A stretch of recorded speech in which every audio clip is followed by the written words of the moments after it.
So yun, okay, KGX, kumusta kayong lahat at check natin tong BTC, no? So kung titingnan natin, bumuo tayo ng isang symmetrical triangle sa 1 hour time frame. Ito short term trade to, mga idol ha.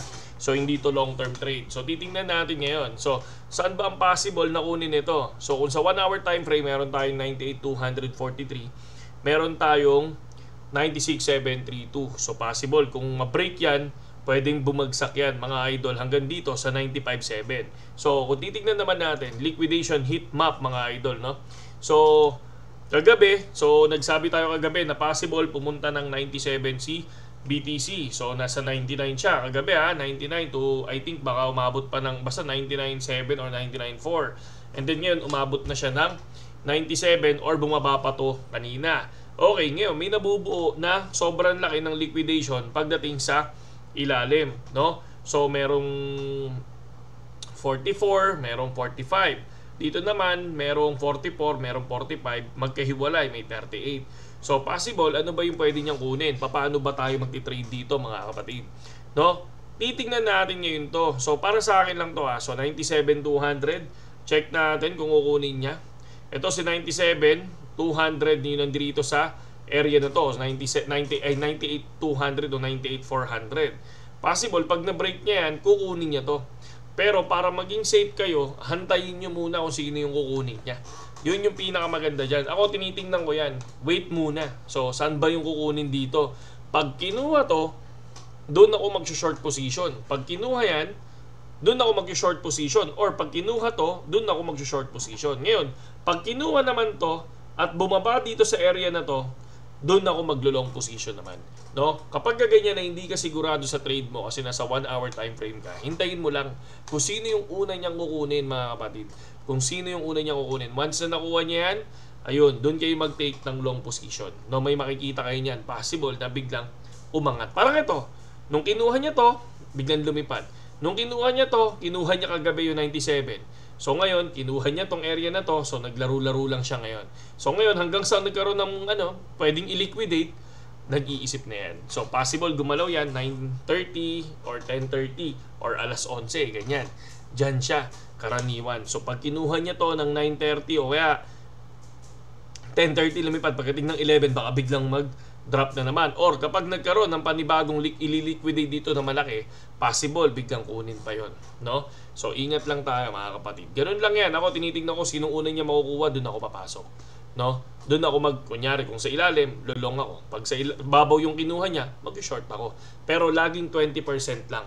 Okay? So balik naman tayo doon sa Telegram natin, okay? Sa mga gustong pumasok sa Telegram natin ha, kasi katulad niyan, no? Ang dami niyo nagpi-PM, yan mga yan, sinasagot ko yan. Kaya lang, hindi kayo under ng link natin, okay? So, kung hindi kayo under ng link natin, matik yun, may binibigay naman akong alternative.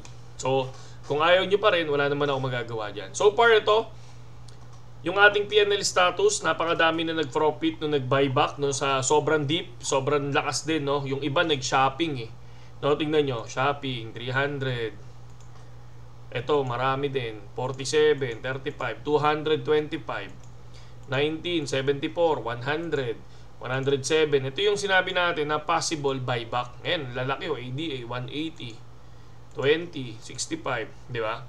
So, yan yun. Yan yung grupo natin. And then ngayon, syempre, nagbigay tayo ng TA again kay ING, and then kay Big Time, and kay JTO. So, yan yung binigay natin ngayon. So far, nag-trade tayo kay JTO ngayon. Nandito lang sa cellphone natin. Kasi ngayon, itong ginagamit yung platform ngayon, nakaspot lang yan.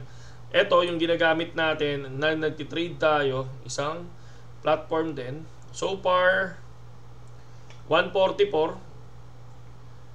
Yan. So far 144 naman, nakikita nyo ba? O maliit. Yan, 144 percent tayo. And then kay JTO, pumasok ako kay JTO. So far kanina nasa 20%, ngayon nasa 2% profit. So, yan yung binibigay natin. Namimili ka lang dyan. So, wag mong kunin lahat. Mamili ka lang. Tapos, check mo yung drop. Okay? So, yun yung ginagawa natin mga kapatid. Okay? So, ako, for me, no, may nagtatanong sa akin about Trump coin.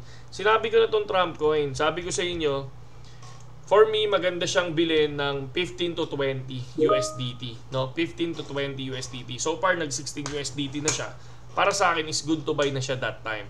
So, kaya ngayon, ang ginawa natin, nakalong ako kay Trump, eto, no? Ayan, nakalong tayo, 154%. Kung mapapansin nyo, anong oras na ngayon?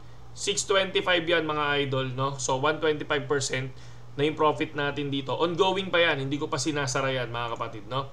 So, para at least kahit pa paano, titingnan ko kasi sabi ko, good to buy na ng 15 to 20. So, malay natin, baka ito na yung, hindi na siya bumaba doon. Baka malay natin, dumire-diretso na to pataas, no? Hanggang 45 USDT. Ako kasi, ang ano ko sa kanya, ang prediction ko kasi sa kanya is 45 USDT.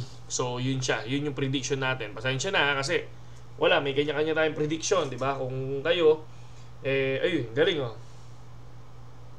Tingnan nyo si Trump coin, si JTO, 12% na. Nakikita nyo ba? O maliit yung screen. So, 12%. So, going 20%, pwede na tayo mag-TP dyan, mga pogi. Okay? So, next natin, para sa akin, Trump coin is okay, good to buy to ng 16 pesos. Kaya nga, tayo ngayon, naka-long position tayo dyan. And, kung titingnan naman natin si ETH, no? ETH, medyo talagang outperform si ETH. Pero, para sa akin, once na ma-break tong area na to, no, possible magtuloy-tuloy na sana. No, kahit pa paano, magtuloy-tuloy na siya. So far, ang ginawa natin, bumili tayo ng ETH. Di ba, ang holdings natin is 2.5. Ngayon, ang holdings natin kay ETH ay 2.6. Yan yung holdings natin ngayon. So far, yan. Talaga, totoo tayo mga idol, no? So, pinapakita natin lahat. Pinapakita natin kung talo tayo at pinapakita din natin kung profit tayo. Para at least maging totoo tayo sa channel natin. Okay? So, yun lang naman sa inyo lang naman, KGX, at gamitin nyo lang yung link natin sa description doon sa kung gusto nyo ng BitGet at para makapasok kayo doon sa free TA natin, no? Free TA. So, yun lang naman yung ating requirements. Gamitin nyo yung link natin sa BitGet, PM nyo ako. Kung may BitGet na kayo, PM nyo ako para mabigyan ko kayo ng alternative platform. Okay? Saludo sa inyo lahat, KGX. Magandang gabi sa inyo lahat.